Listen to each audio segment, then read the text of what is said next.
దెబ్బతింటారు.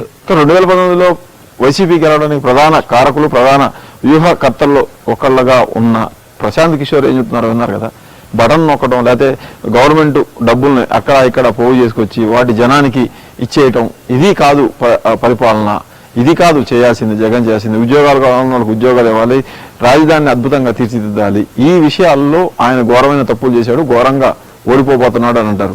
మీరు ఆయన్ని తిట్టారు కూడా, ఆయన చల్లని రూపాయి. ప్రశాంత్ కిషోర్ అనేవాడు వ్యూహకర్తగా ఉంటే బాగానే ఉంటుంది. ఆ జాతకాలు చెప్తేట చిలక జ్యోతిష్కాలు మీకు కూడా చెప్పారు కదా, మాకు చిలక జ్యోతిష్యం చెప్పలేదే. మీరు ఆయన చెప్పిన ప్రకారమే ఫాలో అయ్యారు కదా. అవును, ఇప్పుడు ఆయన దగ్గర టీం ఉందా? ఆయన దగ్గర 4 ఉండేవారు, తలా అయితే ఆయనదే కదా. ఉంటే 4 మొక్కలు చేశారు కదా దాన్ని. రాజన్ ఒక మొక్క, చంద్రబాబు వెళ్ళిపోయాడు, ఋషి ఒక మొక్క నా దగ్గర ఉన్నాడు, ఇంకో ఎవరో 2 ఉన్నాడు, వాళ్ళు వెళ్ళి యూపీలో ఒకడు, బీహార్లో ఒకడు.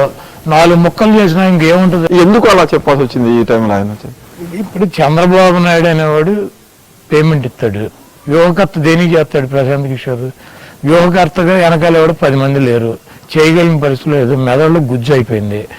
కాబట్టి ఇప్పుడు గతంలో వ్యూహకర్త కాబట్టి వీడు తోపు అని చెప్పి వీడితో జాతకం పోయినసారి లగడపాటి రాజగోపాల్తో దేనికి చెప్పించాడు జాతకం. వీడు చెబితే ఈ రాష్ట్రంలో 1-2% నోట్లు కొన్నాడు నాకు ఓటేసేస్తారని ఒక చిన్న